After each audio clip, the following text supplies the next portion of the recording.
तो अब हम प्रैक्टिकल स्टार्ट करने जा रहे हैं। उसके लिए आपको कुछ टूल्स की नीड होगी, जैसे कि पहला तो हमारा पाइथन हो गया। फिर सेकंड नंबर पे आप एक टूल्स यूज़ करेंगे जो कि हमारा जुपिटर है, या आप उसकी जगह एनाकोंडा भी यूज़ कर सकते हैं। तो हम चलते हैं अपने पहले पाइथन पे कि हमें उसको किस तरीके से इंस्टॉल करना। आप अपने क्रोम ब्राउज़र पे आ जाओगे और वहाँ पर आप क्या सर्च करोगे, पाइथन डाउनलोड। जैसे कि हमने यहाँ पे लिखा हुआ है पाइथन डाउनलोड। आप इसके ऑफिशियल वेबसाइट पे आ जाओगे। यहाँ से आपको क्या करना है, जो भी लेटेस्ट वर्जन होगा आप उसको डाउनलोड कर लोगे। जैसे कि हमने यहाँ पे डाउनलोड कर लिया इसको। और जब आप इसको इंस्टॉल करोगे तो वहाँ पे दो ऑप्शन आएंगे, आप उन दोनों ऑप्शन को आप इनेबल कर देना। उसके बाद आप इसको इंस्टॉल करना है। ठीक है, कि जो मेरी मशीन है मैंने ऑलरेडी इसमें पाइथन इंस्टॉल किया हुआ है। तो हम आगे बढ़ जाते हैं। सेकंड चीज़ जो आपको करनी है, अब हमें क्या करना है, नोटबुक को इंस्टॉल करना है। यानी कि जो हमारी जुपिटर नोटबुक है उसको हम इंस्टॉल करेंगे। या तो आप उसको कमांड लाइन के हेल्प से यूज़ कर सकते हो, या फिर एनाकोंडा एक प्लेटफॉर्म है, यानी कि एक प्रॉपर टूल है। उसके अंदर भी हमारा क्या जुपिटर नोटबुक ऑलरेडी होता है, तो आप उसको भी इंस्टॉल कर सकते हो एनाकोंडा। जैसे कि मैं आपको सर्च करके दिखा देता हूँ। यहाँ पे एनाकोंडा डाउनलोड लिखोगे आ जाएगा और इसको आप डाउनलोड कर लोगे। ये प्रॉपर एक पैकेज है, इसके अंदर सारी की सारी लाइब्रेरी ऑलरेडी इंस्टॉल रहती है। बस आपको उस पर क्लिक करना है, जो भी आपको लाइब्रेरी चाहिए आप उस पर क्लिक करना, वो आ जाएगा। लेकिन हमें क्या करना है, कमांड लाइन की हेल्प से करना है। तो हम क्या करते हैं, अपने CMD पे आ जाते हैं। जैसे कि हमने ओपन किया कमांड लाइन इंटरफेस। अब आपको क्या करना है, आपको जुपिटर नोटबुक इंस्टॉल करनी है। तो उसके लिए आपको यूज़ करना होगा पिप। पिप क्या है, ये एक तरह का टूल है हमारा जो कि पाइथन में यूज़ होता है और किसी भी चीज़ को इंस्टॉल कर देता है, यानी कि लाइब्रेरी को इंस्टॉल कर देता है। तो हमने लिखा पिप इंस्टॉल नोटबुक। ठीक है, आप एंटर करोगे ये इंस्टॉल हो जाएगा। मैंने ऑलरेडी इसके अंदर इंस्टॉल किया हुआ है, तो ये जल्दी से इंस्टॉल हो गया, लेकिन आपको 1-2 मिनट लग सकती है। जैसे कि यहाँ पे इंस्टॉल हो चुका है और ये ऑलरेडी सेटिस्फाइड भी बता रहा है, यानी कि इसके अंदर ऑलरेडी इंस्टॉल्ड है। सेकंड क्या करना है, आपको लाइब्रेरी भी इंस्टॉल करनी है। तो लाइब्रेरी के लिए क्या करना होगा, हमने जो बेसिक लाइब्रेरी है उनको इंस्टॉल कर लेते हैं। वापस से आपको क्या लिखना है, पिप इंस्टॉल, और जो भी आपकी लाइब्रेरी, जैसे कि हम फर्स्ट लाइब्रेरी इंस्टॉल कर लेते हैं नमपाई, एंड आपको एंटर करना है। आप एंटर कर लोगे। मैंने ऑलरेडी इसको इंस्टॉल किया हुआ है, तो ये हमारी इंस्टॉल्ड है। फिर हम करते हैं पांडास, तो ये भी हमारी इंस्टॉल्ड है। हमारे पास एक और लाइब्रेरी है जो कि है हमारी मैटप्लोटलिब, उसको भी हम इंस्टॉल कर लेते हैं। आपको वापस से क्या लिखना होगा, ये हमने मैटप्लोटलिब लिख दिया यहाँ पे और हम एंटर करते हैं। तो ये भी मैंने ऑलरेडी इंस्टॉल करी है। इस तरीके से आप जितनी भी लाइब्रेरी है उनको सबको इंस्टॉल कर सकते हो। जैसे कि हम इंस्टॉल कर लेते हैं साईपाई लाइब्रेरी अपनी। जैसे कि ये मैंने इंस्टॉल नहीं करी थी, तो देखो अभी इंस्टॉल हो रही है। तो इसी तरीके से आपको क्या करना है, जितनी भी लाइब्रेरी है हमें सबको इंस्टॉल करना है। अब देखो ये कुछ टाइम ले रही है इंस्टॉल करने के लिए, इसलिए मैं थोड़ा वीडियो को पॉज कर लेता हूँ। ये हमारी लाइब्रेरी ऑलरेडी इंस्टॉल्ड है। अब हमें क्या करना है, जो हमने नोटबुक यानी कि जो जुपिटर नोटबुक टूल हमने इंस्टॉल्ड किया है, अब हमें उसको ओपन करना होगा। ओपन करने के लिए क्या होगा, अब यहाँ से इसको हम कट कर देते हैं, या आप एग्जिट लिखोगे तो हमारी कमांड लाइन हट जाएगी। अब हम क्या करते हैं, एक अपने डेस्कटॉप पे एक फ़ोल्डर क्रिएट करना है। किसी भी नाम से आप फोल्डर क्रिएट कर सकते हो और उसके अंदर जाना। मैं अभी इसके अंदर से जो डेटा उसको डिलीट कर देता हूँ। ठीक है, अब ये हमारा ब्लैंक फोल्डर है। अब हम इसमें क्या करना है, आपको शिफ्ट एंड राइट क्लिक करना है। शिफ्ट दबाना है और माउस की जो राइट क्लिक है उसको प्रेस करना है, और आपको ये ऑप्शन आ जाएगा ओपन पावर शेल। ठीक है, इसमें क्या करना है, आपको क्लिक करना है और ये पावर शेल ओपन हो जाएगा। इससे क्या होगा, आपके जिस फोल्डर में आप काम कर रहे हो वहीं पे ही हमारी ये कमांड लाइन इंटरफेस आ रहा है। अब आपको क्या करना है, जो जुपिटर है उसको ओपन करने के लिए क्या लिखना होगा, जुपिटर नोटबुक लिखना होगा। तो ये हमने जुपिटर नोटबुक लिख दिया। अब हम एंटर करते हैं। अब ये कुछ टाइम लेगा ओपन होने के लिए, और ये हमारा नोटबुक जो है इंस्टॉल हो चुका है और ये ओपन भी हो चुका है। अब ये इस तरीके का इंटरफेस आएगा। अब आपको क्या करना है, यहाँ पर न्यू पे आना है। जैसे आप न्यू पे क्लिक करोगे, यहाँ पे लिखा होगा पाइथन 3, आपको इस पे क्लिक करना है। ये क्या काम करेगा, आपकी एक न्यू फाइल क्रिएट कर देगा जहाँ पे आप अपना कोड लिखोगे। यानी कि जितने भी डेटा साइंस के कोड है हम वो यहाँ पर लिखेंगे। ठीक है, अगर आपको फाइल का नाम चेंज करना है तो आपका क्या करेंगे, यहाँ पे जाओगे और आपका फाइल का नाम यहाँ से चेंज कर सकते हो। जैसे कि मैं लिख देता हूँ यहाँ पे फर्स्ट। ठीक है, मैंने फर्स्ट लिखा और इसको रीनेम पे क्लिक कर दिया, तो यहाँ से क्या होगा, हमारी फाइल का नाम चेंज हो चुका है। अब आप इसके अंदर कोड लिख सकते हो। अब हमने क्या करना है, जो भी हमने लाइब्रेरी इंस्टॉल करी थी, अब हमें उसको यूज़ करने के लिए इंपोर्ट भी करना होगा, तभी हम उनका यूज़ कर पाएंगे। तो सबसे पहले हम यूज़ कर लेते हैं इंपोर्ट नमपाई। नमपाई हो गया। एज हम np कर लेते हैं, यानी कि इसका शॉर्ट नेम रख लेते हैं जो कि ग्लोबली यूज़ होता है। हमने नमपाई कर लिया और इसको रन करने के लिए क्या करना होगा, आपको शिफ्ट और एंटर प्रेस करना होगा, जिससे क्या होगा, न्यू सेल ओपन हो जाएगी हमारी, यानी कि न्यू लाइन ओपन हो जाएगी जहाँ से हम नया कोड भी लिख सकते हैं। अगर आपको इसी के अंदर लिखना है तो वापस से आप इस पर क्लिक करोगे और एंटर कर दोगे, तो आप वापस से और भी कोड इसके अंदर ऐड कर सकते हो। तो हम क्या करते हैं, हम वापस से इंपोर्ट कर लेते हैं। इंपोर्ट करा, अब हमें दूसरी लाइब्रेरी को इंपोर्ट करना है, जैसे कि हम पांडास को कर लेते हैं, पांडास एज पीडी कर लेते हैं, ठीक है। वापस से हम इसको रन कर लेते हैं, तो अब देखो ये रन हो रहा है हमारा। जैसे कि आपने देखोगे यहाँ पे 2 लिखा हुआ है, ठीक है, यानी कि जब भी यहाँ पे कोई भी वैल्यूज आएगी तो समझो हमारा जो कोड है वो रन हो रहा है। अगर इसके अंदर कुछ एरर आएगा, यानी कि अगर इसके अंदर हमें कुछ एरर दिखता है तो ये कोड रन नहीं होगा, ठीक है, और वो मैसेज भी देगा, आपको नोटिफिकेशन आएगी प्रॉपर कि क्या एरर है। तो इसमें मैं सारी लाइब्रेरी के एक बार इंपोर्ट कर लेता हूँ। एज plt कर देते हैं हम इसको, यानी कि हमारा ये मैटप्लोटलिब हो गया, इसको हमने इंपोर्ट कर दिया। फिर हम लास्ट कर लेते हैं इंपोर्ट सीबोन एज sns, ठीक है। ये हमने सारी की सारी जो हमारी बेसिक लाइब्रेरी है उनको इंस्टॉल कर लिया। और देखो इसमें क्या एरर आया उसको हम डिफाइन कर लेते हैं। ये हमने स्पेलिंग गलत कर दिया, इसको ठीक कर लेते हैं, इसको हम ठीक कर लेते हैं और चलाते हैं। अभी देखो ये रन हो रहा है और हमारी सारी की सारी लाइब्रेरी है इंपोर्ट हो चुकी है। अब हमें क्या करना है, हमें डेटा सेट को भी लोड करना होगा, यानी कि हमें एक डेटा की नीड पड़ेगी जिससे हम डेटा को एनालाइज करेंगे।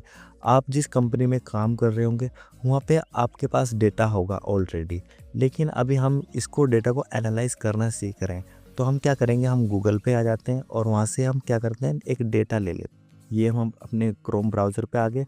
आपको जिस भी टाइप का डेटा चाहिए, यानी कि जो आपको एनालाइज करना है, जिस चीज़ में आपको इंटरेस्ट है, आप उस टाइप का डेटा ले सकते हो। जैसे कि मैं एग्जांपल ले लेता हूँ, कोविड का मैं ले लेता हूँ, ठीक है। जैसे कि मैंने लिखा है यहाँ पे कोविड डेटा सेट, तो सबसे पहले वेबसाइट आती है हमारी केगल की, ठीक है। ये हमारा एक प्लेटफॉर्म है जहाँ पे मशीन लर्निंग, डेटा साइंस से रिलेटेड सभी डेटा सेट्स अवेलेबल होते हैं, ठीक है। बाकी और भी अदर वेबसाइट है जो कि हमें फ्रीली डेटा सेट प्रोवाइड कर लेती है, लेकिन कुछ वेबसाइट ऐसी भी होती हैं जो कि कुछ चार्जेस लेती हैं, यानी कि अगर आपको करंट टाइम में काम करना है तो आपको उसके लिए कुछ पे करना होगा, तभी आप वो डेटा सेट लोड कर सकते हो, अदरवाइज़ नहीं। तो हम केगल वेबसाइट पर आते हैं, हालांकि मैं किसी और डेटा सेट पे काम करूँगा, बट मैं आपको एक प्रोसेस बता रहा हूँ कि आपको किस तरीके से डेटा को यहाँ से लोड करना है, यानी कि डाउनलोड करना है। तो हम आ जाते हैं, जैसे कि यहाँ पे डाउनलोड लिखा हुआ है, यानी कि आप यहाँ से भी इसको सर्च कर सकते हो, बट हम जैसे इस पे डाउनलोड पे क्लिक करेंगे तो ये डायरेक्टली हमें डाउनलोड नहीं मिलेगा, आपको उसके लिए साइन अप करना पड़ेगा, यानी कि जो आपकी जीमेल आईडी है उससे लॉगिन करना होगा, तभी आप यहाँ से डाउनलोड कर सकते हो। बट आप जोन से भी डेटा सेट डाउनलोड करोगे वो हो जाएगा। मेरे पास ऑलरेडी डेटा सेट है तो मैं उसको लोड कर लेता हूँ, ठीक है, वो आपके डाउनलोड में आ जाएगा और वहाँ से आप उसको लोड कर लेना। अब हम वापस से अपने नोटबुक पे आ जाते हैं। तो हमने यहाँ पे अपनी सारी फाइलें इंपोर्ट कर दी है। अब हमें क्या करना है, अब हमें अपने डेटा सेट को भी यहाँ पे लोड करना होगा। तो उसके लिए हमें क्या यूज़ करना होगा, हमें पांडास का एक फंक्शन है हमारा रीड, हमें उसको यूज़ करना होगा। तो उसके लिए हमें क्या है, एक वेरिएबल लेना होगा। तो हम यहाँ पे क्लिक करके एक वेरिएबल df के नाम से हमने एक वेरिएबल ले लिया। फिर आपको क्या करना है, pd.read ये टाइप करना है। फिर उसके बाद आपको क्या करना है, अंडरस्कोर यूज़ करना है और CSV फाइल यूज़ करनी है आपको, CSV। ये क्या है, हमारा कोमा सेपरेटेड वैल्यू है, ठीक है। इस यानी कि जो हमारा डेटा सेट होता है वो इसी फॉर्मेट में आता है, यानी कि इसी फॉर्मेट में हमारा डेटा सेट होता है। अगर आप इस डेटा सेट को टेक्स्ट फॉर्म में, यानी कि नोटबुक में आप ओपन करते हो तो सारी जितना भी आपका डेटा होगा उसके लास्ट में कोमा लगे होंगे, तो इसलिए इसको कोमा सेपरेटेड वैल्यूज़ बोलते हैं, यानी कि ये एक फॉर्मेट है हमारा। हम इसको ओपन कर लेते हैं। हमने क्या करा, यहाँ पे डबल ब्रैकेट का यूज़ किया और इसके अंदर हम कॉलन यूज़ करेंगे। आप सिंगल या डबल कॉलन कोई सा भी यूज़ करते हैं। इसके अंदर आपको क्या करना है, इसके अंदर आपको लोकेशन यानी कि जहाँ हमारा डेटा सेट है वो लोकेशन आपको यहाँ पे टाइप करनी है। जैसे कि मेरा जो डेटा सेट है मेरे इस फोल्डर के अंदर है, तो आपको क्या करना है, यहाँ से राइट क्लिक करना है और इसके प्रॉपर्टीज़ में आ जाना है। यहाँ से जो भी आपका नाम, ये नेम होगा हमारा, ये नेम है, इसको हमने यहाँ से कॉपी कर लिया है और हम क्या करेंगे, वहाँ पे इसको पेस्ट कर देंगे और .csv वापस से यूज़ करेंगे। यहाँ पर हम हमारा डेटा सेट यहाँ पे आ चुका है, हम इसको एक बार रन करके चेक कर लेते हैं। तो ये रन हो रहा है लेकिन अभी शो नहीं हुआ। जैसे ही हम डेटा फ्रेम को कॉल करेंगे ये आ गया हमारा, यानी कि जो हमने वेरिएबल है इसको कॉल किया तो हमारा डेटा सेट अपलोड हो गया यहाँ पे, यानी कि यहाँ पे लोड हो चुका है हमारा डेटा सेट। जैसा कि आप देख रहे हो हमारा डेटा सेट यहाँ पे शो हो रहा है। अब ये हमारा जो डेटा सेट था ये सेम फोल्डर के अंदर था। अगर हमारा डेटा कहीं दूसरे फोल्डर के अंदर हुआ तो हम उसको किस तरीके से लोड करेंगे, तो हमें क्या करना है, जो हमारी प्रॉपर्टीज़ थी यहाँ से आपको ये लोकेशन कॉपी करनी है। ये आप पूरी लोकेशन कॉपी कर लोगे। यहाँ हमने लोकेशन कॉपी करी, वापस पे हम आ जाते हैं और जो हमारा ये नेम था इससे आगे हम कर देते हैं और यहाँ से बैकस्लैश यूज़ कर लेते हैं। बैकस्लैश यूज़ किया, लेकिन अब प्रॉब्लम क्या आएगी, अगर हम इसको लोड करते हैं यानी कि आप इसको वापस से कॉल करते हैं तो देखो ये एरर शो कर रहा है। क्यों? क्योंकि जो हमारी पाइथन लैंग्वेज है वो केस सेंसिटिव लैंग्वेज है, तो ये सिंगल बैकस्लैश एक्सेप्ट नहीं करेगा। तो हमें क्या करना है, इसकी जगह डबल बैकस्लैश यूज़ करना है, यानी कि जहाँ पे भी सिंगल होगा वहाँ पे हमने डबल यूज़ करना है। ये हम डबल कर रहे हैं और अब इसको रन करते हैं तो वापस से हमारा डेटा सेट लोड हो चुका है, यहाँ पे शो हो रहा है। यानी कि अगर हमारी फाइल कहीं दूसरे फोल्डर के अंदर है तो हमें क्या करना, उसकी पूरी लोकेशन कॉपी करनी है, उसका नेम भी कॉपी करना है और लास्ट में CSV लगा देना है कि जो हमारा फॉर्मेट है उसका सिंटैक्स यूज़ करना है आपने। ठीक है, तो हमारा डेटा सेट शो हो रहा है। अब हमें क्या करना है, हमें अपने डेटा सेट को अंडरस्टैंड करना है, इसकी इन्फॉर्मेशन निकालनी है। यानी कि जो हमारा डेटा सेट है वो क्रॉप प्रोडक्शन के ऊपर है, यानी कि भारत के अंदर कहाँ पे क्या क्या प्रोडक्शन हो रहा है, यानी कि कौन सी क्रॉप, कौन सी फसल कब उग रही है, कौन सा उसका सीज़न है और कौन सी फसल है, क्या उसका प्राइस है, क्या एरिया है, सब कुछ है और किस स्टेट में है। यानी कि ये हमारे पास कॉलम्स के नाम है जो यहाँ पे आपको शो हो रहा है। जैसे स्टेट हो गया हमारा, डिस्ट्रिक्ट नेम हो गया, क्रॉप ईयर किस ईयर में कौन सी फसल उगी है, या सेशन कौन सा सेशन है।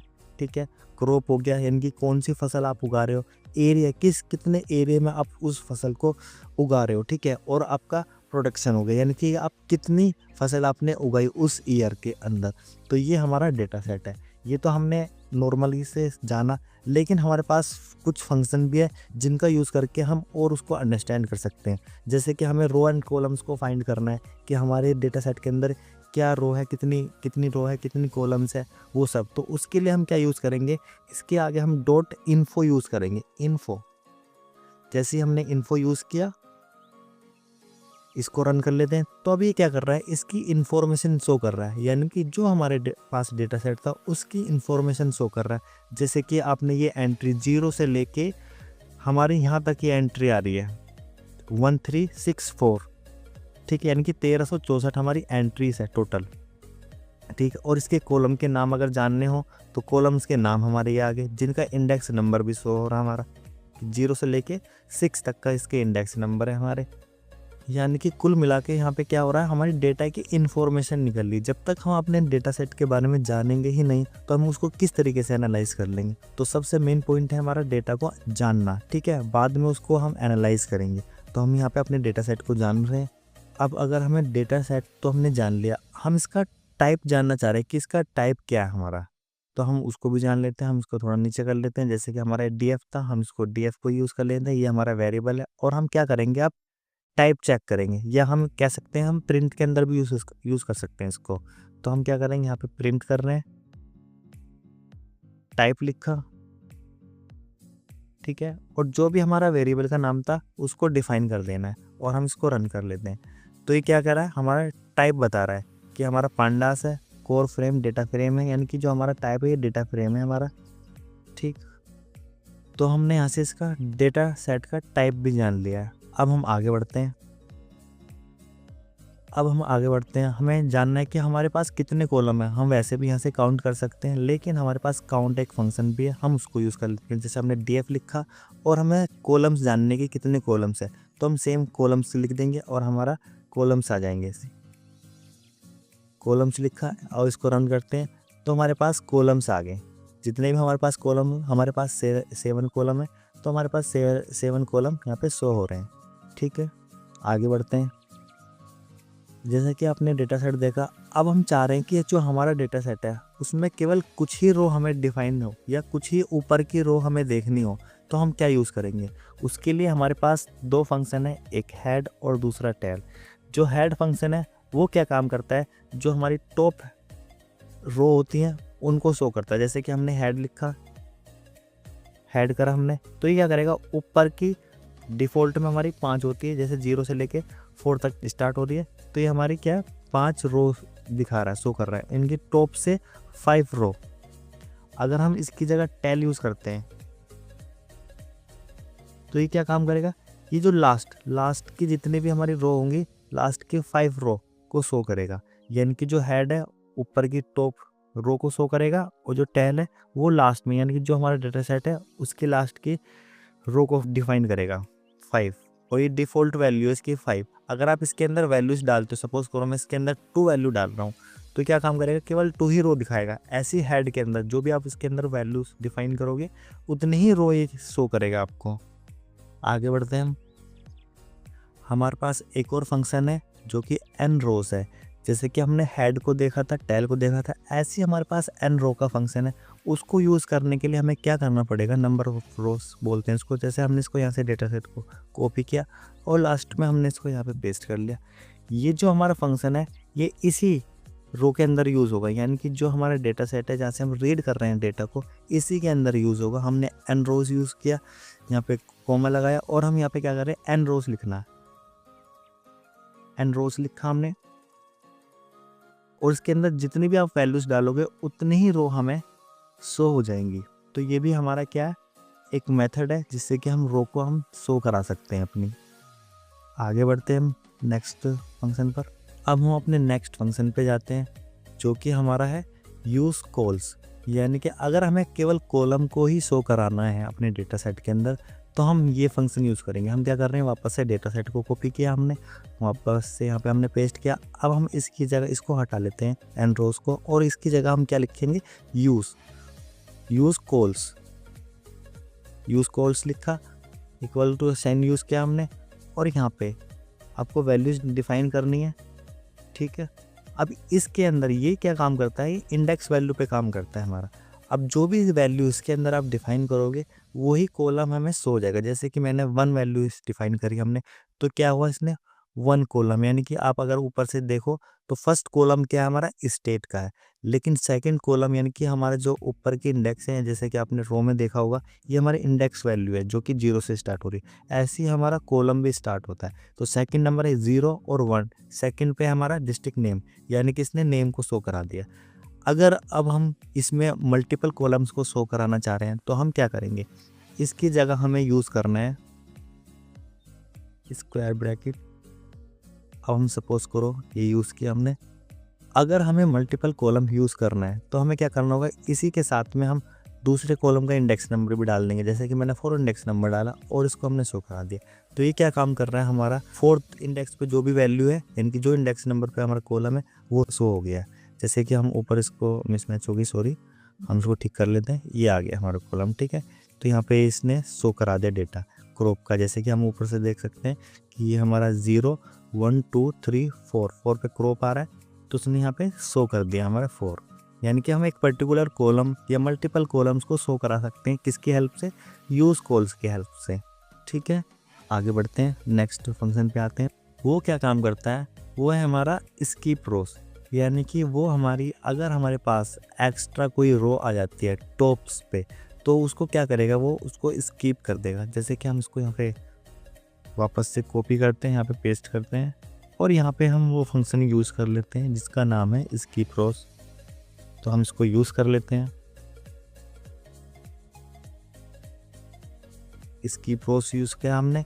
वापस से आप जो भी वैल्यूज़ यहाँ पे डिफाइन करोगे, जैसे कि मैंने वन वैल्यू डिफाइन किया, ये क्या काम करेगा, जो भी हमारी वैल्यूज होगी उसके टॉप से वैल्यू, यानी कि देखो ऊपर क्या आ रहा था, पहले हमारे कॉलम्स के नेम आ रहे थे, लेकिन उसने क्या किया, उसको हटा दिया वहाँ से, और क्या आ रही है, हमारी जो रो थी वो हमारा क्या बन चुका है, कॉलम बन चुका है। यानी कि ऊपर की जो टॉप वाली रो थी उसको इसने रिमूव कर दिया, स्किप कर दिया है।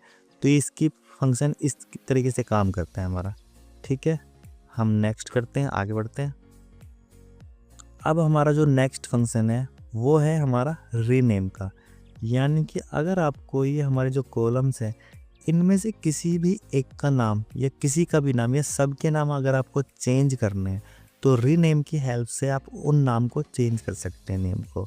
अब हम क्या करेंगे, वापस से जो हमारा डीएफ है यानी कि ये वेरिएबल है, इसी के अंदर हमारा सारा डेटा सेट लोड हुआ है और हम उसको यूज़ कर रहे हैं। हमने क्या किया, डीएफ लिखा। अब इसके आगे हमें लिखना है रीनेम। रीनेम हमने ये फंक्शन यहाँ पे कॉल कर लिया।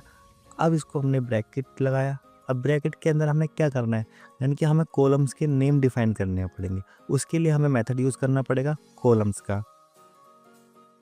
कॉलम्स लिखा हमने। फिर अब हमने क्या करना है, इसके आगे हमें डिक्शनरी, आपने डिक्शनरी पाइथन में पढ़ी होगी, वो यूज़ करना है। अब क्या करना है, आपको डिक्शनरी के अंदर की एंड वैल्यूज डिफाइन करनी। सपोज करो मेरा ये सेशन है, ठीक है, मैं इसको यहाँ से कॉपी कर रहा हूँ कि इस नेम को मैं चेंज करना चाहता हूँ।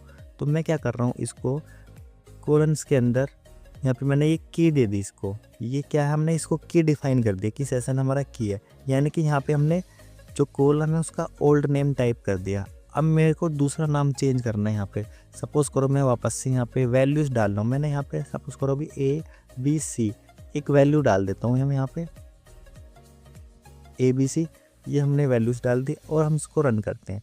जैसे ही हमने इसको रन किया तो क्या हुआ, हमारा जहाँ पे सेशन था वहाँ पे ABC आ गए। यानी कि हम क्या कर सकते हैं, इस रीनेम की हेल्प से अपने यानी कि अपने किसी भी कॉलम को यहाँ से हम चेंज कर सकते हैं।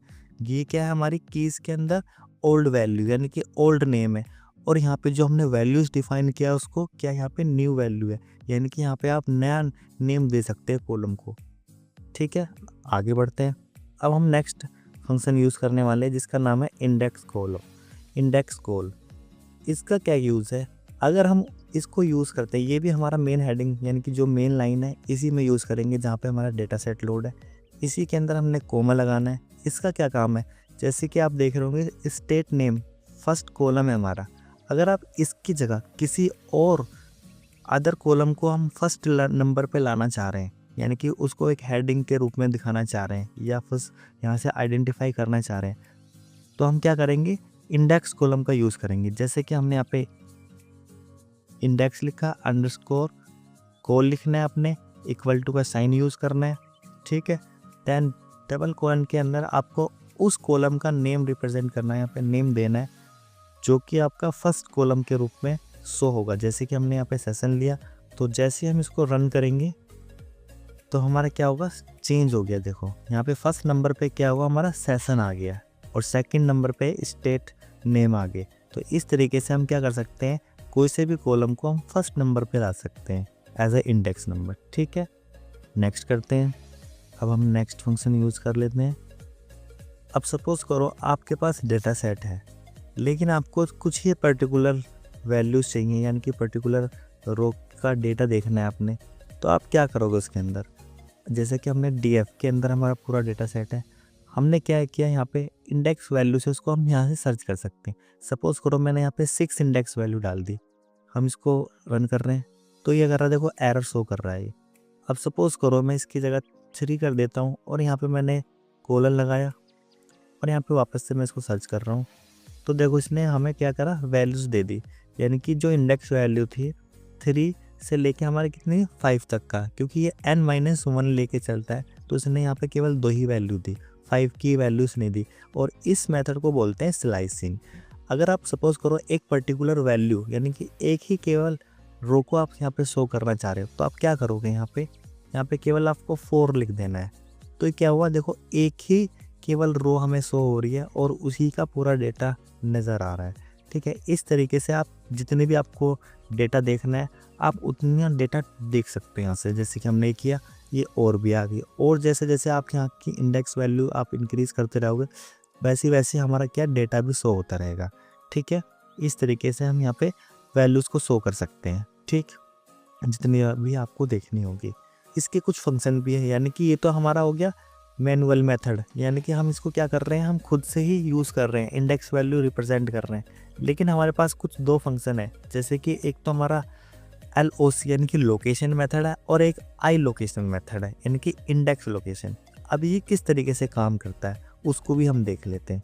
ठीक है, इसमें आपको क्या करना है, वापस से मैं रिफ्रेश कर लेता हूँ, और यहाँ पे हमें क्या करना है, अपने जो डेटा सेट का नेम है वो यूज़ कर लेते हैं। जैसे कि हमने DF लिखा, और यहाँ पे अब क्या करना है, अपने यहाँ पे हमने डॉट लगाना है। ठीक है, और हमने क्या LOC यानी कि हम लोकेशन हमने ये मेथड लिया, और अब यहाँ से हम लोकेशन डाल लें। जैसे कि हमने यहाँ पे 0 लिखा। ठीक है, और इस डेटा सेट को मैं एक वेरिएबल से सेव भी कर लेता हूँ। मैंने ये लिखा, और यहाँ पे मैं इसको चाह रहा हूँ प्रिंट कराना। तो ये क्या हुआ, इसने 0 लोकेशन पे जो भी हमारा डेटा था उसको शो कर दिया है। ठीक है, ये क्या काम कर रहा है, 0 पे यानी कि जो हमारी रो है उस डेटा सेट को शो कर रहा है। यानी कि 0 पे क्या था हमारा, देखो स्टेट है, ये सारे 0 की है, और ये उसकी सब वैल्यूज हैं, यानी कि डेटा है हमारा ये सारा। सपोज करो मैं यहाँ पे 5 टाइप कर देता हूँ, तो क्या हुआ, वापस से सेम, यानी कि डेट जो हमारा डेटा है वो चेंज हो जाएगा, या इंडेक्स नंबर है हमारे ये। अगर आपको मल्टीपल वैल्यूज चाहिए, यानी कि मल्टीपल रोज चाहिए आपको जो शो करानी है, उसके लिए आपको क्या करना होगा, जैसे कि हमारा ये इंडेक्स था, अब क्या करेंगे, आपको इसको लिस्ट में कन्वर्ट कर देते हैं। वापस से एक और इसके साइड में हम क्या कर रहे हैं, ब्रैकेट यूज़ कर रहे हैं, जो कि स्क्वायर ब्रैकेट है हमारा। अब आपने क्या करना है, यहाँ पे वैल्यूज़ डिफाइन करनी है। जैसे कि सपोज करो मैं यहाँ पे 1 लिख देता हूँ, और कोमा लगा के 5 वैल्यू यहाँ पे मैंने डिफाइन कर दी। तो ये क्या काम करेगा, हम इसको रन कर लेते हैं वापस से। तो वापस से यानी कि जो हमने पहले मेथड यूज़ किया था, जो कि केवल विदाउट लोकेशन यूज़ किया था, सेम वैसे ही डेटा ये भी रिप्रेजेंट कर रहा है। तो आप या तो वो वाला मेथड यूज़ कर सकते हो, यानी कि जैसे कि हमने DF लिखा था यहाँ पे, और यहाँ पे इसके अंदर स्लाइसिंग कर रहे थे, उसको बोलते हैं स्लाइसिंग मेथड। ये जैसे कि हमने किया, तो ये दोनों मेथड सेम काम कर रहे हैं, देखिए। ठीक है, जो कि इंडेक्स वैल्यू पे काम कर रहे हैं हमारे। ओके, आगे बढ़ते हैं। अब सपोज करो आपको क्या करना है, रो का डेटा भी देखना है, और किस कॉलम का देखना है वो आपको शो कराना है। यानी कि इसके अंदर लोकेशन के अंदर आपको क्या करना है, आप कॉलम का नेम भी शो करा सकते हो। तो वापस से सेम आपको कुछ नहीं करना, वापस से हम क्या लिखते हैं, DF लिखा हमने। ठीक है, वापस से लोकेशन यहाँ पे ले ली, और यहाँ पे हमने ब्रैकेट भी ओपन कर दिए। अब आपको क्या करना है, जैसे सपोज करो मैंने यहाँ पे 0 लिखा, इसके बाद जो भी आपको कॉलम का नाम ऐड करना है, नेम। ठीक है, हमने यहाँ पे लिखा, सपोज करो मेरे को एरिया का डिफाइन करना है, ये हमने एरिया लिखा, और मैं यहाँ पे इसको कॉपी कर देता हूँ, यानी कि 0 इंडेक्स पे जो भी हमारा कॉलम का नेम होगा वो हो जाएगा। सपोज करो मैं इसको अभी ऐसे रन करके आता हूँ, तो देखो इसने वैल्यूज़ डिफाइन कर दी यहाँ पे। अभी सपोज करो मैं यहाँ पे फर्स्ट वैल्यूज़ डिफाइन करता हूँ, जैसे कि आपने देखा यहाँ पे ये वैल्यूज़ आ गई, और किसकी वैल्यूज़ आई है, आप अगर यहाँ पे शो करोगे, यहाँ पे देखते हैं जैसे कि एरिया था, हमने एरिया लिया हुआ है, और ये देखो यही वैल्यू हमें कहाँ नज़र आ रही है, यहाँ पे नज़र आ रही है। यानी कि आप जिस कॉलम की वैल्यूज़ यहाँ पे देखना चाह रहे हो वो भी दे सकते हो। यहाँ पे इंडेक्स नंबर डालना है, और यहाँ पे कॉलम नेम डालना है जिसकी आपको वैल्यूज़ चाहिए। ठीक है, इस तरीके से भी आप इसको यूज़ कर सकते हो। अगर आपको मल्टीपल वैल्यूज़ चाहिए तो आप क्या करोगे, यहाँ पे भी स्लाइसिंग का यूज़ करोगे। सपोज करो मैंने 6 यूज़ कर लिया यहाँ पे, तो ये क्या काम करेगा, 0 से लेके 6 तक का जितना भी हमारा डेटा होगा उसको यहाँ पे दिखा देगा। जैसे यहाँ पे NA आ रही है, यहाँ पे कोई डेटा नहीं है हमारे पास, तो हम उसको भी हैंडल करना सीखेंगे अभी।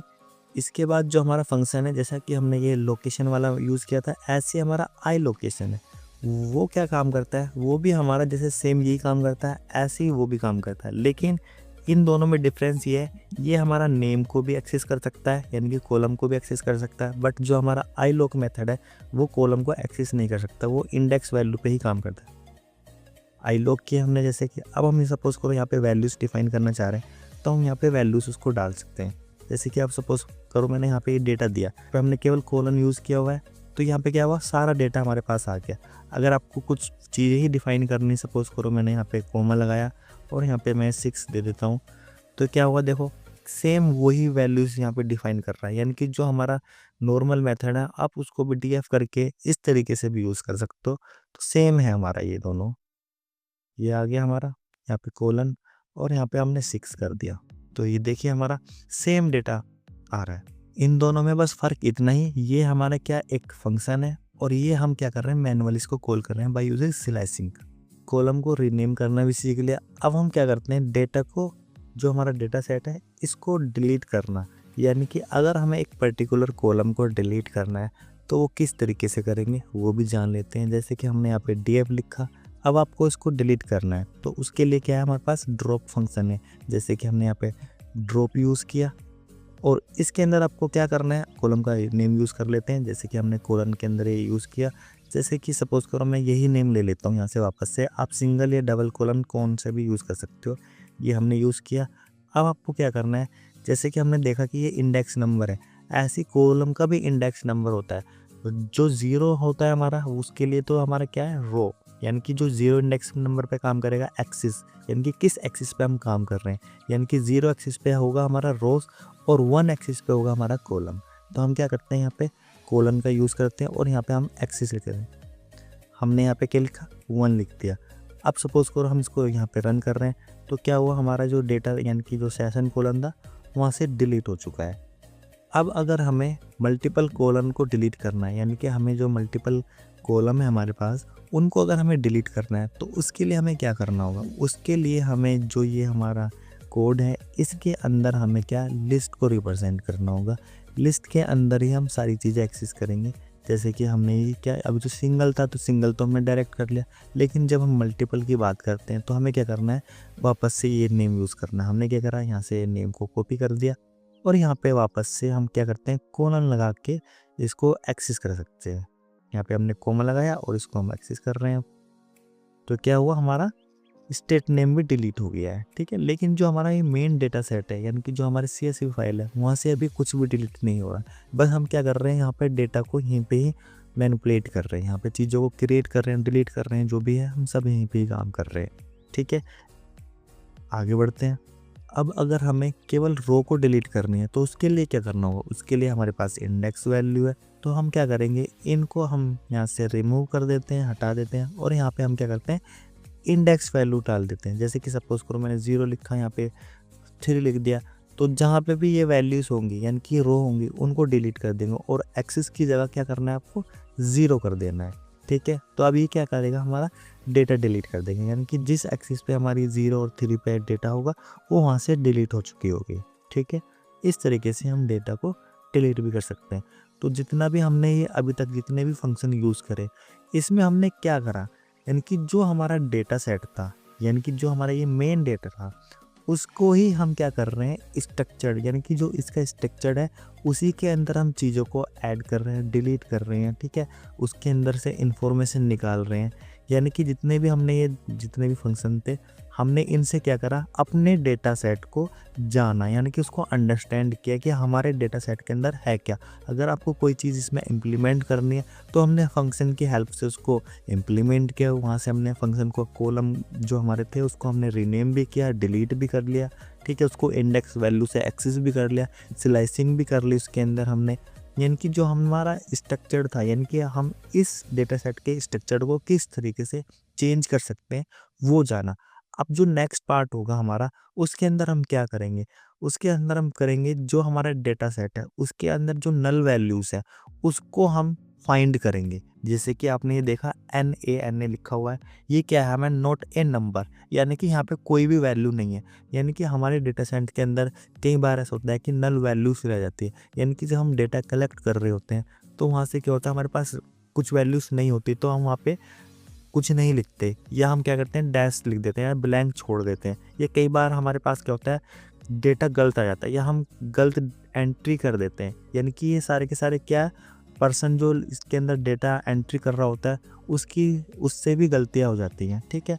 तो हम उन्हीं गलतियों को यहाँ पे क्या करेंगे सुधारेंगे, उनको आइडेंटिफाई करेंगे कि क्या क्या हमारे से मिसिंग हुई है, क्या क्या हमारे डेटा सेट के अंदर मिस वैल्यूज़ हैं, उनको हम यहाँ पे जानेंगे, ठीक है। आगे बढ़ते हैं हम, और जो ये हमारा डेटा मिसिंग वैल्यू फाइंड करते हैं जो हमारा जो डेटा सेट है हमारा इसको क्या बोलते हैं, हम इसको बोलते हैं डेटा क्लीनिंग।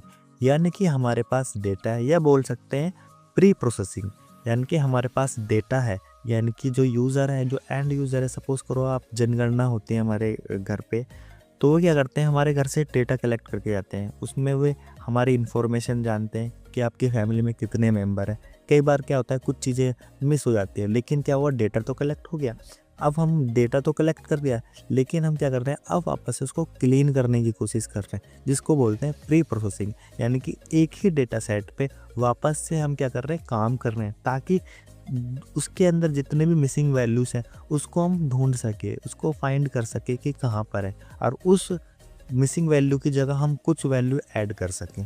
तो वही चीज़ें हम अब आगे करते हैं। तो अब जो डेटा क्लीनिंग का मेथड है, उसके अंदर हमारे पास किस तरीके की वैल्यू हो सकती है, यानी कि डेटा के अंदर किन किन टाइप के मिसिंग वैल्यू हो सकती है हमारे पास। तो उसके अंदर हमारे क्या, एम्प्टी सेल हो सकती है, यानी कि सेल के अंदर कोई भी डेटा नहीं हो सकता, या हो सकता है डेटा रोंग हो सकता है, यानी कि कई बार सेल ऐसी भी होती है कि हमने गलत डेटा एंट्री कर ली उसके अंदर, ठीक है। या ऐसा हो सकता है कि गलत फॉर्मेट में कर दिया हो। सपोज़ करो हमने यहाँ पे एज का कोलन मेंशन किया हुआ और एज की जगह हमने कुछ और रख दिया। या हो सकता है कि डुप्लीकेट वैल्यू हमने वहाँ पे ऐड कर दी हो, राइट कर दी हो। तो ऐसे ही क्या होता है, हमारा डेटा नॉइसी होता है, ठीक है। यानी कि इसके अंदर डेटा में कुछ ना कुछ कमियां हैं, खामियां हैं, तो उसी को हमें क्या करना है, ठीक करना है। आगे बढ़ते हैं, उसको ठीक करने के लिए हम क्या करते हैं, आइए देखते हैं। तो वापस से हम अपनी पीपीटी पर आ गए। जो हमारा अब डेटा क्लीनिंग का प्रोसेस स्टार्ट हो चुका है, जिसके अंदर हम ढूंढेंगे कि हमारे पास इनकरेक्ट वैल्यू क्या है, इनकरेक्ट फॉर्मेट में हुए या डुप्लीकेट डेटा है, वो सब हम यहाँ पे जानेंगे। तो अब देखो, हमारे पास कुछ मेथड है जो हम मिसिंग वैल्यू को हैंडल करने के हैं, ठीक है। किस तरीके से हम जो मिसिंग वैल्यू है, जो ये डुप्लीकेट डेटा है या हमारे पास इनकम्प्लीट डेटा है, उसको किस तरीके से जानना है। तो देखो, फर्स्ट नंबर पे आता है इग्नोर मिसिंग वैल्यू, रो और डिलीट, ठीक है। यानी कि या तो हम उस जो हमारे पास डेटा सेट है वहाँ से इग्नोर कर सकते हैं वो। फिर हम दूसरा मेथड हमारा feel missing value manually using any method, यानी कि हम खुद से भी डेटा वहाँ पे फील कर सकते हैं। या ग्लोबल हम कंस्टेंट यूज़ कर सकते हैं, या फिर मेजर ऑफ टेंडेंसी यूज़ कर सकते हैं, सेंट्रल टेंडेंसी हो गया हमारा, ठीक है। फिर या हमारा जो मशीन लर्निंग के एल्गोरिथम है उनको भी यूज़ कर सकते हैं। तो आइए एक एक करके इनको हम पढ़ते हैं। जैसे कि इग्नोर मिसिंग वैल्यू, या हमारा जो रो के अंदर होता है, हम उनको डिलीट करना चाह रहे हैं।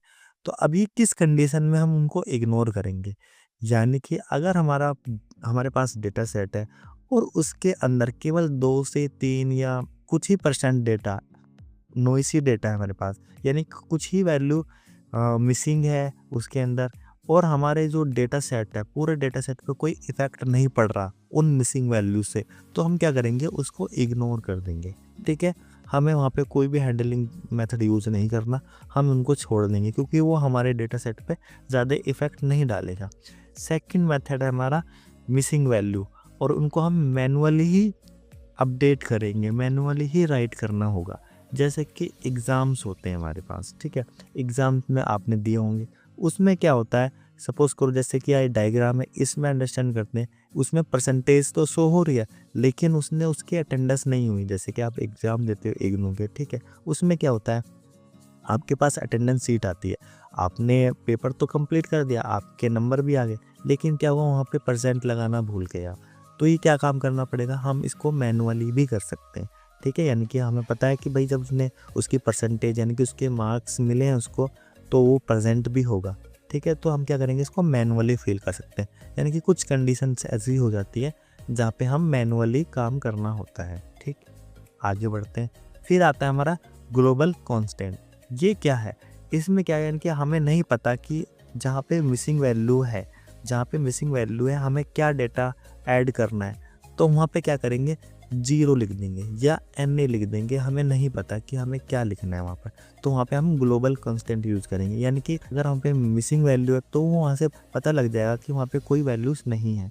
ऐसे फिर मेजर ऑफ सेंट्रल टेंडेंसी, यानी कि हम मीन मीडियन मोड निकाल के भी डेटा को फील कर सकते हैं, यानी कि जहाँ पे मिसिंग वैल्यू है वहाँ पर भी हम क्या कर सकते हैं, डेटा फील कर सकते हैं। अब इसका देखो एक एग्जांपल लेते हैं। जब कोरोना वायरस आया था 2020 में 21 में, तो क्या हुआ था, जो हमारे सेमेस्टर एग्ज़ाम थे, यानी कि कॉलेज में फर्स्ट सेमेस्टर के एग्ज़ाम नहीं हुए थे, ठीक है, और सेकंड सेमेस्टर के एग्ज़ाम हुए थे।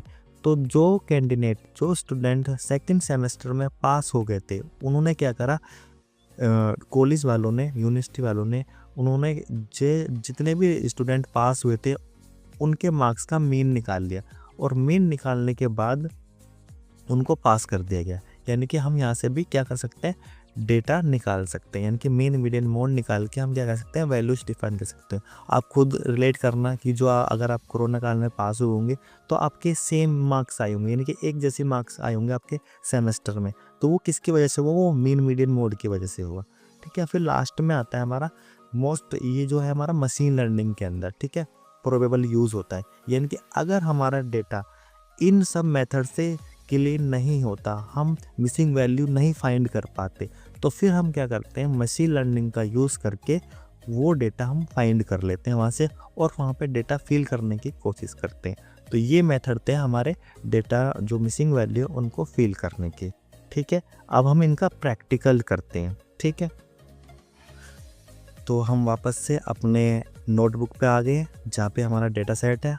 वापस से हम डेटा सेट को कॉल कर लेते हैं, हमारा ये डेटा सेट हो गया। यहाँ पे मैं क्या यूज़ कर रहा हूँ, हेड यूज़ कर लेता हूँ ताकि मेरा जो डेटा सेट है उसकी रो कम हो जाए।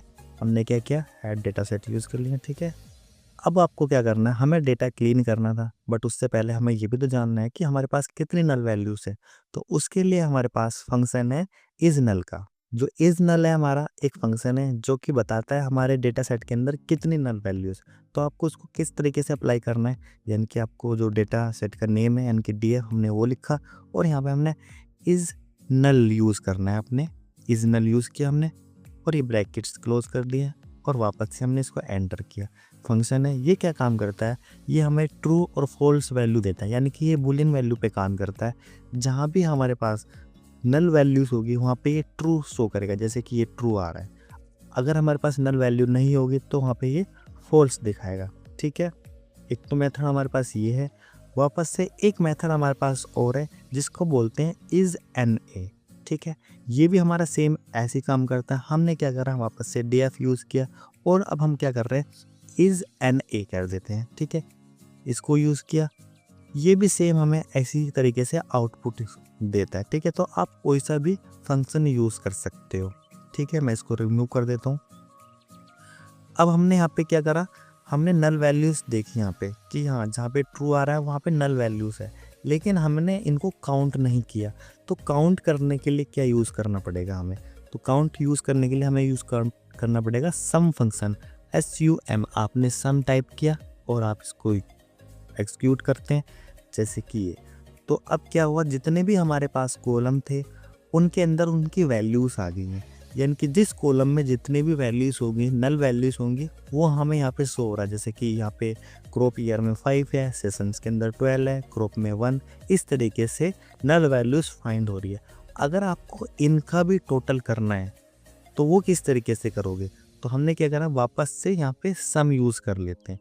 तो क्या होगा, इन सब वैल्यूज़ का टोटल आ जाएगा। ठीक है, इतना समझ में आया, आगे बढ़ते हैं हम। अब हमारे पास एक और फंक्शन है जिसका नाम है नॉट नल। ये क्या काम करता है, यानी कि जो हमारा इज नल है ये तो केवल वैल्यूज़ को डिफाइन कर रहा था, जहाँ पे नल वैल्यूज़ होगी वहाँ पे ट्रू कर रहा था, लेकिन ये इसका अपोजिट काम करता है, यानी कि जहाँ पे वैल्यूज़ नहीं होगी वहाँ पे ट्रू वैल्यूज़ को शो करेगा। आप इसको यूज़ कर लेते हैं, जैसे कि हमने डीएफ लगाया। अब आपको क्या यूज़ करना है, नॉट नल, तो हम यहाँ पे नॉट नल लगा देते हैं। ठीक है, और हम इसको रन कर लेते हैं।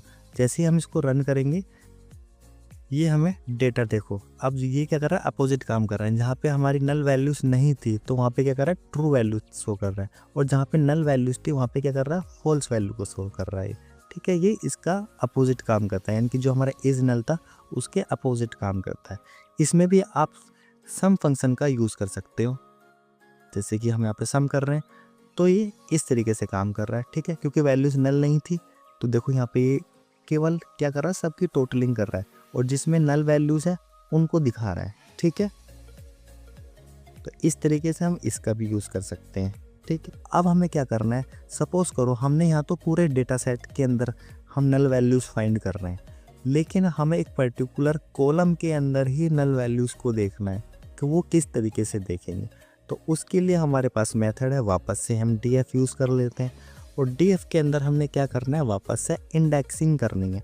यानी कि इंडेक्सिंग के अंदर हमें क्या करना है, उस कॉलम का नाम, यहाँ पे नेम देना है उस कॉलम का। जैसे कि सपोज करो आप सेशन हमने यहाँ पे दे दिया, ये नेम है हमारा, ठीक है। और मैंने इसको यहाँ पे पेस्ट कर दिया, यानी कि हमने यहाँ पे नेम टाइप कर दिया ये। अब हमें क्या करना है, यहाँ पे हमें चेक करना है कि इसके अंदर नल वैल्यूज है या नहीं है, ठीक है। तो उसके लिए क्या करना होगा आपको, यहाँ पे आप डॉट लगाएंगे और वापस से इज नल, ठीक है। यहाँ पे हमने चेक करा इज नल, और अब इसको क्या करना है, आपने रन कर देना है, किया आ गया, ठीक है। तो वापस से सेम एक ही कॉलम के अंदर ये यूज़ हो रहा है हमारा।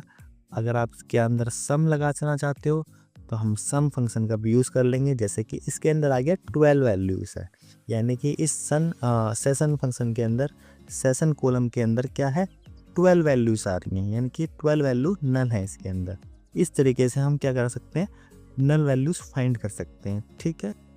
जैसा कि हमने यहाँ पे नल वैल्यूज़ तो फाइंड कर लिया, अब हमें क्या करना है, डेटा को डिलीट करना है, ठीक है। यानी कि जो हमारे पास नल वैल्यू है उनको हमें डिलीट करना है। तो उसके लिए हम क्या यूज़ करेंगे, ड्रॉप एन ए मेथड का यूज़ करेंगे। जैसे कि हमने यहाँ पे डी एफ लिखा और अब हमें क्या यूज़ करना है, ड्रॉप एन ए। तो हम क्या करेंगे, ड्रॉप एन ए, ठीक है। हमने ड्रॉप एन ए यूज़ किया। अब देखो यहाँ पे क्या है, नल वैल्यूज़ है, यानी कि जहाँ पे भी नल वैल्यूज़ आ रही होंगी, जहाँ पे भी डेटा मिसिंग होगा, ये ड्रॉप फंक्शन क्या काम करेगा, उसको डिलीट कर देगा। जैसे कि हमने इसको यूज़ किया, अब देखो यहाँ पे कोई भी नल वैल्यूज़ नहीं है और हमारे पूरे डेटा सेट के अंदर कहीं भी नल वैल्यूज़ नहीं होगी। अगर हम चेक करें इज़ नल, तो देखो यहाँ पे अब नल वैल्यूज़ नहीं होगी। हम यहाँ पे वापस से सम यूज़ कर लेते हैं, यानी कि इस तरीके से हमारा डेटा क्या होगा, डिलीट हो जाएगा। यानी कि जहाँ पे भी नल वैल्यूज़ होगी वहाँ पे क्या होगा, हमारा डेटा डिलीट हो जाएगा।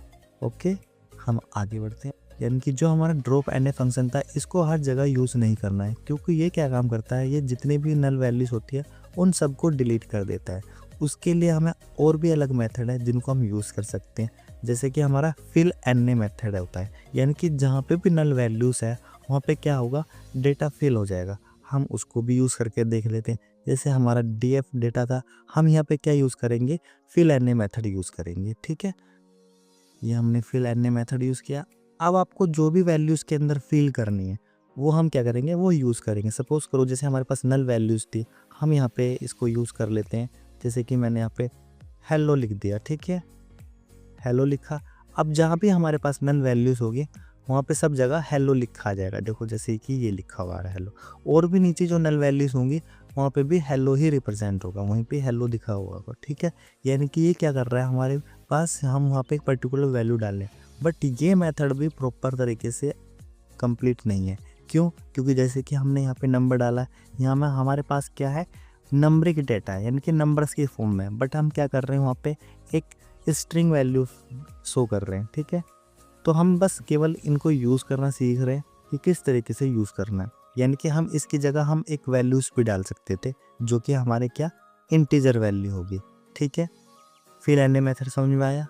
हम आगे बढ़ते हैं, जो हमारा नेक्स्ट मेथड है, यानी कि फिल एन ए के अंदर ही हमारे पास क्या होता है, मेथड होते हैं। मेथड्स में हम क्या यूज़ कर सकते हैं, यानी कि हम जो हमने नल वैल्यूज़ यहाँ पे डिफ़ाइन करी हुई है, यानी कि जो हमने नल वैल्यूज़ यहाँ पे हमने फिल करी है, उसको हम क्या कर सकते हैं, अकॉर्डिंग टू इस डेटा सेट हम उसको हम फिल कर सकते हैं, ठीक है। वो किस तरीके से, इसके पास दो मेथड होते हैं, एक तो फॉरवर्ड फिल और एक बैकवर्ड फिल। अब फॉरवर्ड फिल क्या काम करता है, यानी कि जो भी हमारे पास डेटा सेट होगा, जैसे हमने यहाँ पे हेलो लिखा था अभी, तो ये क्या काम करेगा, जो फॉरवर्ड फिल मेथड होगा वो क्या काम करेगा, जो ऊपर का टॉप डेटा होगा, यानी कि ऊपर वाला अपर साइड वाला डेटा होगा, वहाँ से वैल्यूज़ को डिफाइन करके यहाँ पे ऐड कर लेगा या उसी वैल्यू को पेस्ट कर देगा। जैसे कि हम यहाँ पे यूज़ कर लेते हैं उसको, हमें यहाँ पे हम सपोज़ करो मैं इसको यहाँ से हटा देता हूँ, यहाँ पे हम मेथड यूज़ कर लेते हैं, तो उसके लिए हमें क्या लिखना पड़ेगा, मेथड ही लिखना पड़ेगा। हमने मेथड लिखा, अब हमें क्या करना है, फॉरवर्ड फिल यूज़ करना है। तो उसके लिए हमें क्या, कोलन लगाया और हम यहाँ पे क्या कर देते हैं, डबल एफ, यानी कि फर्स्ट का तो हमारा फॉरवर्ड और सेकंड फिल, हमने क्या करा, यहाँ पे फिल कर दिया, फॉरवर्ड फिल। अब जैसे ही हम यहाँ पे वैल्यूज डिफाइन करेंगे तो देखो यहाँ पे क्या हुआ, यही ऊपर वाली वैल्यू ही यहाँ पे कॉपी होके आ गई। यानी कि ये क्या काम कर रहा है, जो टॉप वैल्यू होती है, टॉप यानी कि अपर साइड वाली वैल्यू होती है, उसको ही यहाँ पे पेस्ट कर दे रहा है। ऐसे ही हमारा क्या है, एक बैकवर्ड फिल है, वो क्या काम करता है, जैसे कि हमने इसकी जगह बी लगा दिया, ठीक है। ये क्या काम करेगा, जैसे कि बैकवर्ड फिल हो गया हमारा, ठीक है। ये क्या कर रहा है, जो नीचे वाली वैल्यू थी उसी को हमने यहाँ पे शो कर दिया। इसी तरीके से और भी जो हमारी नल वैल्यूज है वहाँ पे हमारा डेटा शो हो रहा होगा, ठीक है। तो ये दोनों मेथड समझ में आए, आगे बढ़ते हैं। जो नेक्स्ट मेथड है हमारा, वो उसका नाम क्या है हमारा, इंटरपोलेट। ये क्या काम करता है, ये भी हमारे जो मिसिंग वैल्यू है उसको रिफाइन करने का कोशिश करता है। यानी कि जहाँ पे नल वैल्यूज है वहाँ पर क्या डेटा सेट ऐड करेगा, यानी कि जो नल वैल्यूज है वहाँ पे वैल्यूज़ को फाइंड करके और वहाँ पे पेस्ट करेगा। वो किस तरीके से करता है, आइए देखते हैं। इसमें हमें क्या करना है, हमने जैसे कि सपोज करो हमने डीएफ ले लिया वापस से, और हमें क्या करना, इंटरपोलेट मेथड को एक्सेस करना है यहाँ से। तो हम वापस से लिख लेते हैं, ये हमने मेथड लिखा, ठीक है। अब आपको क्या करना है, इसको रन कर देना है। जैसे ही हमने इसको रन किया, ये क्या काम करेगा, जहाँ पे भी हमारी वैल्यूज होगी। अब देखो यहाँ पे इन्होंने क्या करा, देखो 89 वैल्यू आई है यहाँ पर। इसने क्या किया, इस पूरे कॉलम के अंदर मीन वैल्यू फाइंड करके, यानी कि इसने खुद को एनालाइज करके इस कॉलम के अंदर जो भी यहाँ पे वैल्यूज ठीक लगी वहाँ पे इसको डिफाइन कर दिया। ये कह सकते हैं हम कि यहाँ पे इन्होंने इस पूरे डेटा का मीन निकाल के यहाँ पे एंटर कर दिया, यानी कि एंट्री हो गई यहाँ पर, ठीक है, 89 आ गया। लेकिन इसकी प्रॉब्लम क्या है इस इंटरपोलेट मेथड की, ये केवल इंटीजर वैल्यू पे काम करता है, स्ट्रिंग वैल्यू पे काम नहीं करता। यानी कि जहाँ पे भी स्ट्रिंग वैल्यू, यानी कि जैसे ये कॉलम है ये वाला, इस कॉलम के अंदर जहाँ पे नल वैल्यूज होगी वहाँ पे इसका मेथड अप्लाई नहीं हुआ होगा। तो उसके लिए हमारे पास अदर मेथड है जो कि हम मशीन लर्निंग में जानेंगे, ठीक है। और भी अलग मेथड है, क्योंकि ये वीडियो काफ़ी लंबा हो चुका है तो हम नेक्स्ट वीडियो में इसको कंप्लीट करेंगे। लेकिन हमने क्या किया, यहाँ तक का हमने अपने डेटा सेट को समझा, डेटा सेट का जो हमारा स्ट्रक्चर था उसको मैनिपुलेट किया, यानी कि उसके अंदर से हमने चीज़ें डिलीट करी, उसको रीनेम किया, चेंज किया हमने सारी चीज़ें, ठीक है। किस तरीके से हमारे पास कितनी रो थी, कितने कॉलम्स थे, हमारा डेटा सेट किस बेस्ड पर है, ठीक है, उसके अंदर कितनी एंट्रीज है, वो सब हमने जाना। फिर उसके बाद हमने जाना कि हमारे डेटा सेट के अंदर कितनी नल वैल्यूज़ हैं, उसको भी हमने फाइंड किया, ठीक है। उसको भी हमने चेक किया कि हमारे डेटा सेट के अंदर कितनी नल वैल्यूज़ हैं। यानी कि इस पूरी वीडियो में हमने समझा कि हमारा जो डेटा सेट है उसके अंदर क्या क्या चीज़ें हैं, कितनी एंट्रीज है उसके अंदर। और फिर लास्ट में हमने क्या करा, जितने भी हमारी नल वैल्यूज़ थी उनको हमने वापस से फिल करने की कोशिश करी। यानी कि हम डायरेक्ट एक्सेस मेथड से भी यूज़ कर सकते हैं, यानी कि हम डायरेक्टली भी फिल कर सकते हैं, ठीक है। हमने फंक्शन लगा के भी उसको फिल किया, forward feed backward feel use किया हमने, ठीक है। ये सब तरह के हमने मेथड यूज़ करें। और इंटरपोलेट हो गया लास्ट हमारा। और भी अलग मेथड्स है हमारे पास जिससे हम डेटा को फिल कर सकते हैं। लेकिन काफ़ी वीडियो हमारी लंबी हो चुकी है तो हम इसको यहीं पे एंड करते हैं, एंड नेक्स्ट वीडियो में हम इसको पूरा कंप्लीट करते हैं। यानी कि अभी तक हमने क्या जाना, हमने अपने डेटा सेट को क्लीन करना जाना, हमने अपने डेटा सेट के बारे में समझा कि हमारा डेटा सेट है क्या। क्योंकि जब तक आपको आपका डेटा सेट के बारे में नहीं पता होगा कि आपका डेटा सेट है क्या और उसके अंदर कितनी एंट्रीज है, कितने उसके अंदर कॉलम्स है, आप किस तरीके से कैसे आप उसको एनालाइज कर लोगे। तो सबसे इम्पोर्टेंट पार्ट है हमारा डेटा सेट को एनालाइज करना, यानी कि डेटा के बारे में जानना, डेटा को अंडरस्टैंड करना। अगर आप डेटा को अच्छे से अंडरस्टैंड कर लोगे तो उसके जो बाकी नेक्स्ट हमारे फंक्शंस है वो अच्छे से आप यूज़ कर पाओगे, क्योंकि आपको डेटा सेट के बारे में पता होगा कि आपको किस तरीके से उसको चेंज करना है। अब हम जो नेक्स्ट वीडियो आएगी हमारी, उसमें हम क्या करेंगे, डेटा को विजुअलाइज करेंगे। यानी कि डेटा के अंदर से केवल हमने यहाँ पे अभी क्या काम करा है, केवल डेटा को क्लीन करना, यानी कि मिसिंग वैल्यू को फाइंड करना और किस तरीके से जहाँ पे मिसिंग वैल्यू है वहाँ पे डेटा को किस तरीके से फिल करना है, वहाँ पे ऐड करना है, वो जाना। अब हम नेक्स्ट वीडियो में उसको रिप्रेजेंट करना सीखेंगे, यानी कि नल वैल्यूज़ तो है हमारे पास, ठीक है, उसको क्लीन भी कर लिया। अब उन नल वैल्यूज़ की जगह कौन सी वैल्यूज़ डालनी है हमें, वो हम मशीन लर्निंग सब कुछ करेंगे, यानी कि टोटली हम इसमें कंप्लीट कर लेंगे, ठीक है। Thank you.